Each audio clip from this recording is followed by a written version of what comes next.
So, welcome to part 2 of the chunk pre-generator for, this is technically for 14 through 16, version 3.0 XXX, whichever version you actually have, but this is the 3.0 version. And we are going to be looking at the single player previewer now. So when we go into single player, you hit create new world, and there is a button called preview right here and nice and highlighted. Mm-hmm. And this brings you this wonderful UI I like. I don't have to type commands here. I love this thing. Yeah. All right. So I'll let Speiger sit here and explain all of the buttons and bells and whistles. Well, first of all, let's start from top to bottom. That makes it the simplest. The button at the top right is the garbage collection button that allows you to manually clean the memory if you feel like it is going out of hand or you want to see if memory leaks happen or for whatever reason. It freezes the game for a couple seconds, but basically cleans up everything. Okay. Next to that is the text field on the left side. Yeah, there's a support button, but I don't want to plug that. It's already a plug. The text field is your seed. You can type in the seed however you want, and it generates a seed for the world out of it. When you change the seed, the apply seed button becomes visible to show that you have to press it to make actually a change.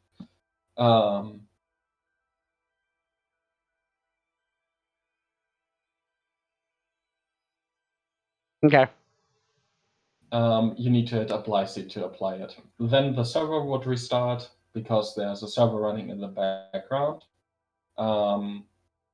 Next to that, or below the seed, the randomize button that would just create a random seed for you if you want to not find out which seed it is, or basically want to reroll and don't think of seed names or something like that.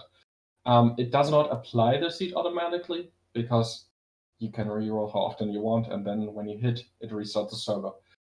Underneath that So is you're the saying, sorry. So you're saying yeah. every time you hit the randomize button, make sure you hit apply after it, or Yeah, you're going, or the randomization is not going to take.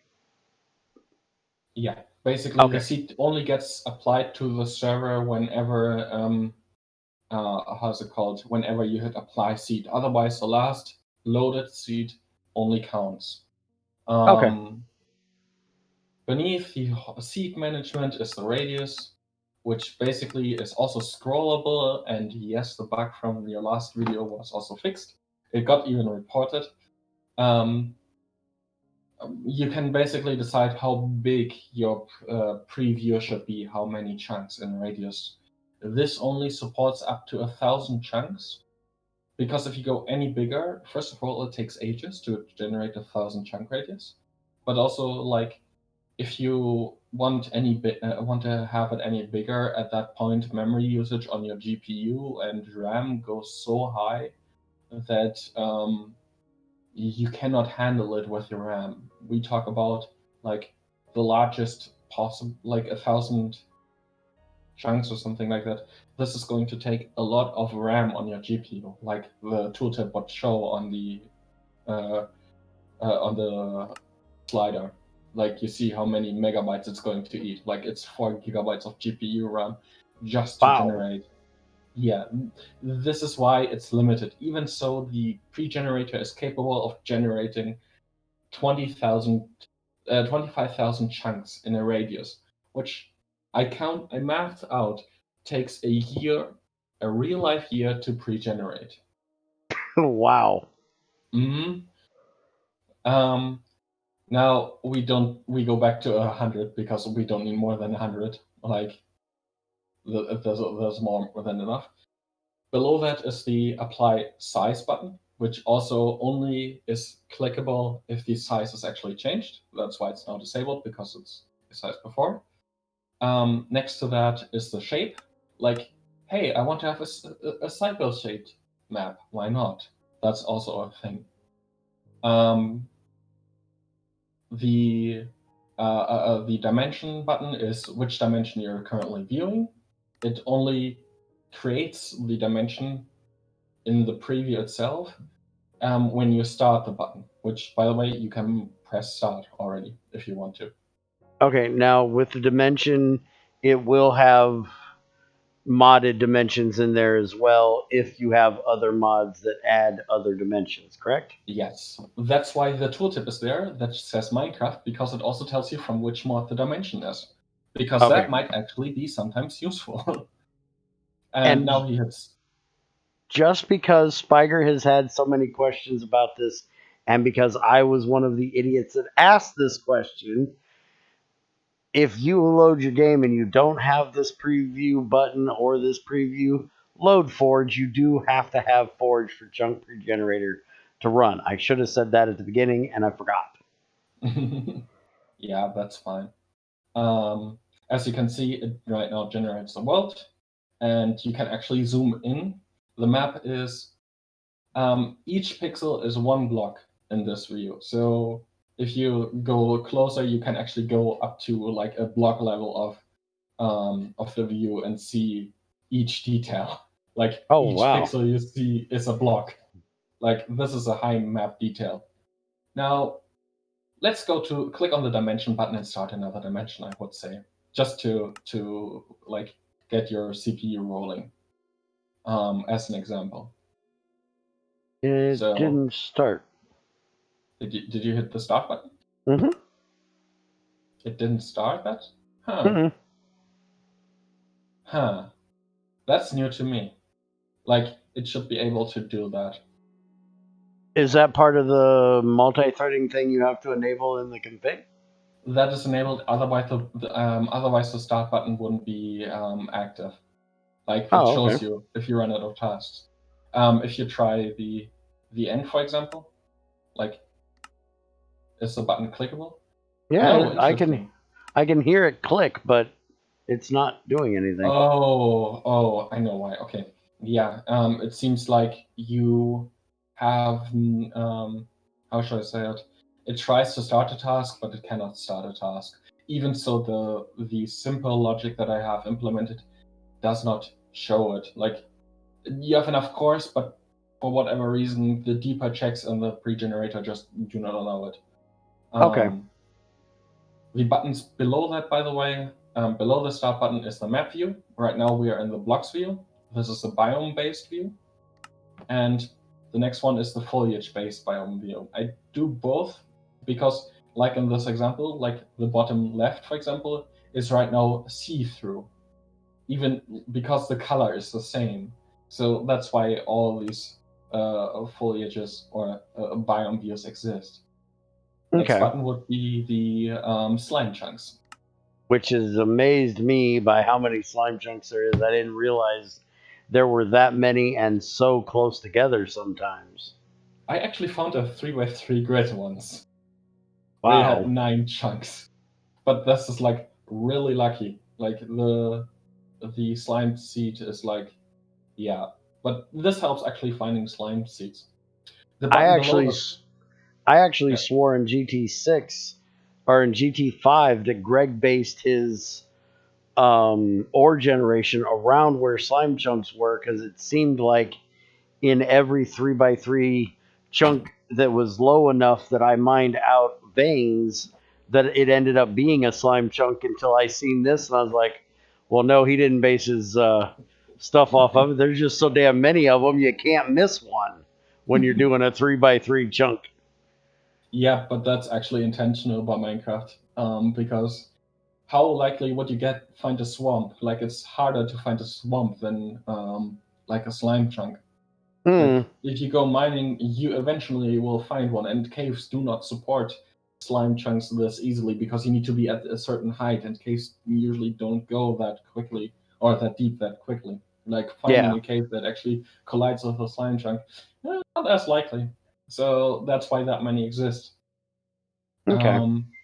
Next to the button for the slime chunk is the structure button, which, as you can see, shows all the structures.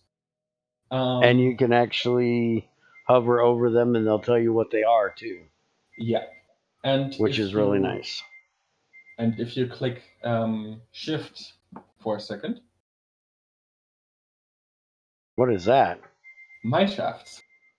Oh. Chunk Regen disables mineshafts because they are spammed everywhere.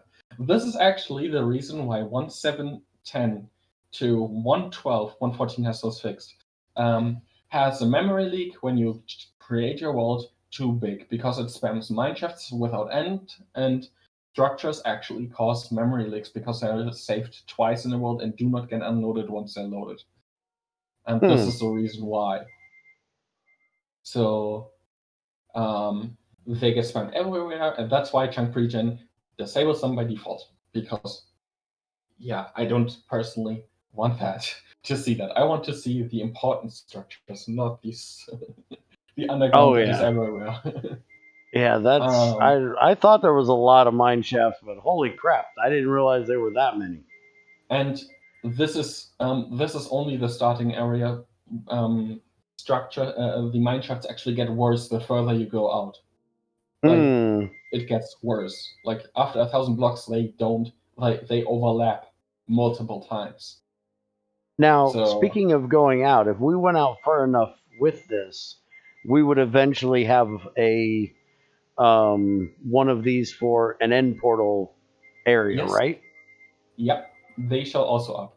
I actually had sometimes like somewhere it shows up because the 100 radius is technically within the first cycle. So if we wait long enough, we may be lucky where in one of the corners that might show up on. Like that's also a possibility. Okay.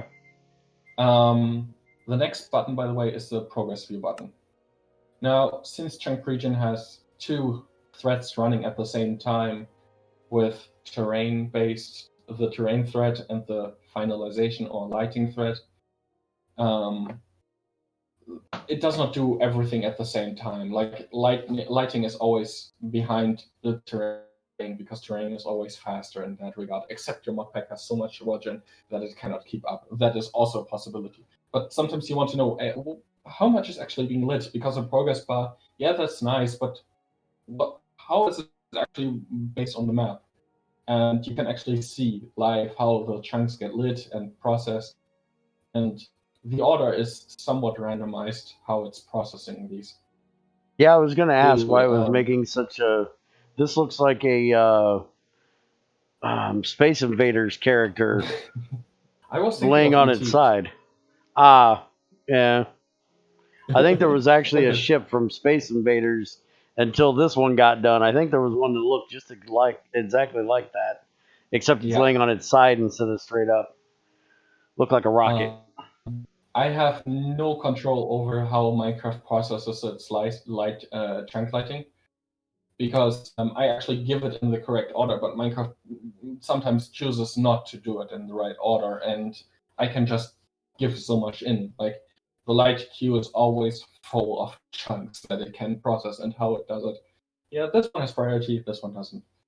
Next thing is the screenshot button that you please don't press. The screenshot button is basically there. Hey, I want to see this map, but I don't want all this chunk pre-gen garbage around it. I just want the map, maybe even with some extras or something like that. But I want to have this map in this view. This is a screenshot button. You can create just a screenshot with that. And that'd be really nice for a server. Too bad this doesn't work for a server. But it would work. It would be nice for a server, so you could have a server map to send out to people and go, "Hey, this is what our server is going to look like." So if you pre-gen it in single player and then put it on the server, you could do that. Yeah, or if you want to decide for a seed, for example, you just pre-gen a couple seeds that you found interesting, maybe in combination with Artemist or something, like these tools that allow to have a biome-based view. And then you can just like, hey, this is the biome-based view, and hey, this is what the world actually looks like in these biomes. So that is also an option that can be done. And if you press now Control on or Shift on the screenshot button when you click it, then oh no, it was the Control button. Good to know. Right now, because it was not the right button being pressed, it just creates right now in the screen a screenshot in the background. It just processes this in the background while the server is running. And now that's done, it would have created a screenshot, but either Control or Shift, it doesn't matter if both are pressed, and then clicking the button. So, Okay. So it is Shift. I just had to hold it while I hit the button. yes. I messed up. So then it'll tell Now- you current map, all maps, blocks, biomes, foliage, slime structure, and then just create. Yeah. And now it's processing and creating. I wanted to say a couple of things about it. You went too far ahead. Because sorry. It's actually, yeah, now we need to wait until the map is being processed. This is a background task, so while your world is generating, it just loads up the disk and loads up the data and then creates the screenshot. So first of all, the blocks and biomes can be clicked individually. Like it's not a selection based. Okay. So if you want to have all views, they get separate files and separate names so they don't collide with each other. The overlays can be also both enabled, and if you press Shift, just so you know, if you press Shift while the structure overlay is enabled, it actually turns on the mine shafts. Includes them into the screenshot too. Okay. So if you want to have them too, you just press Control, but it creates a copy of the world of the map you see in the world. And if you have structures enabled, it shows also the structures and even adds names to them at the top, so you can see where it is or what structure each is. So yeah, that's the thing. And this ET structure is not included in the structure. Like this is the only view that's not included. So I take it we have gotten to our 100 by 100, and now it's just finishing up on the lighting? Yeah, basically. Now the lighting is like, okay, I don't have a thread that may have this is now running like at full speed because Minecraft doesn't need to manage both at the same time. This is just emptying out and generating. But once this next one is done, could you stop the pre-generation? Because there's also one thing I want to show off. Sure. Because we're almost done. Well, if this thing ever wants to finish. Okay, there we go. It's done. Then it's finishing, and then you click on the keep world because we want to keep the world. Okay, and you do have a back if you don't want to keep the world, but we're not going to hit that. Yeah. So keep now the world. It tells you, oh, not all chunks are lit. This might cause performance problems. Well, that's why it's telling you if you want to continue or not. If the chunks are not fully lit, but we go back because we want to finish the lighting. If you press now the continue button, it now calculates, or the start button again, it now calculates, oh, I need this many chunks. It rechecks all the chunks that it already has done. It only, if a chunk is green, it does not attempt to regenerate it. Only if a chunk is red. Okay. Even if it's red, it checks, hey, how far is this chunk actually done? Like that part, it skips it really quickly. As you can see, the whole process is almost done. Even so, this is like 40,000 chunks, and the lighting engine is like, we are going home with it. So I'm actually amazed that it's doing just lighting and it's using that much RAM.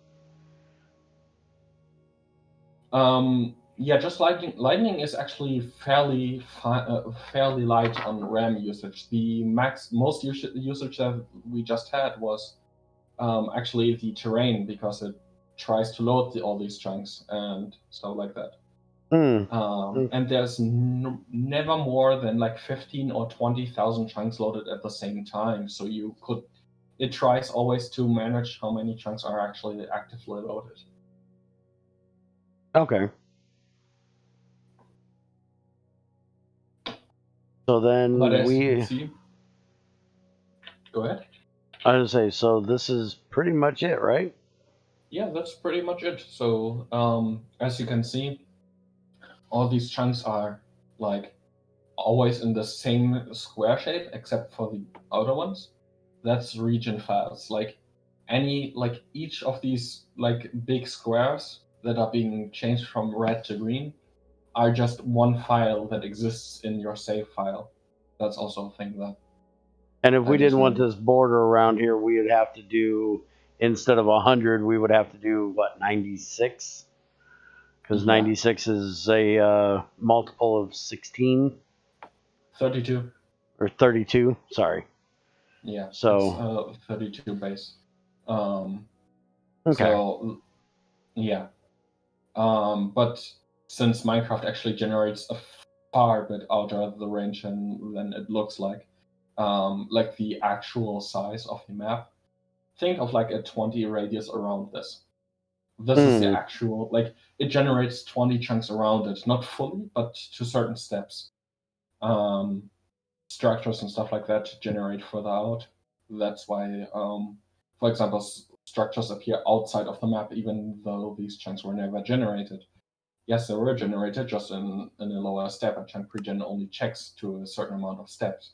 Yeah, I noticed that like this one spreads over, this one is almost completely out of it. Yeah. Yeah, but that sums up the preview. There's not much more than Okay. this. So then if we So, wanted to, we could just stop it, yeah, keep the keep world, world. hit confirm. Then it's now processing because it needs to delete the preview data and also move the files to the right folder. And then when we hit, you see we have a new world. I think at least that's a new world. I don't. Looks like I it. don't I yeah, mean, but it's nighttime. that's nighttime though. Yeah, because the time in the world actually happened. Like, it doesn't stop the time while it's pre-generating. It's running the world while it's pre-generating. So you as a player are not inside, but the world actually exists in the meantime. So Ah, the okay.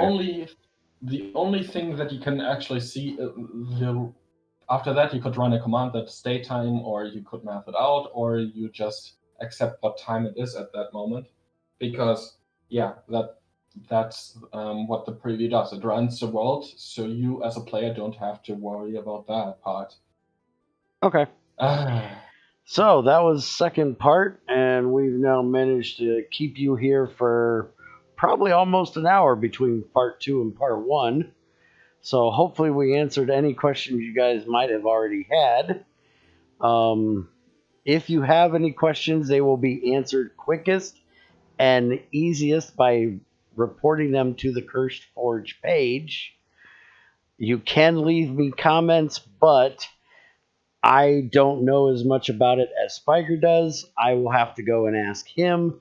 Then he will have to relay it back to me, and I'd have to relay it back to you. So please leave any questions on the Cursed Forge page, unless there's something really basic that an idiot like me can answer. and the CurseForge page has an answer time of maximum 24 to 48 hours. Like, Yeah, that's the worst case scenario if I'm like on vacation and stuff like that. yeah. But Usually if you get I'm to like, them really quick. yeah, within a couple hours, usually there's, as long as it's sleeping time, within a couple hours, because I check frequently. So you guys don't need to worry about that one. Yeah, because we share a couple projects, and I've gone to him and said, "Hey, have you seen this message? It's already answered." Oh, for fuck. Yeah. So yeah, he's really quick at answering questions. But with that, I Yeah. will bid you all adieu. Y'all have a good one. Take it easy. Hit the buttons. Do the things. And we'll see you on the other side.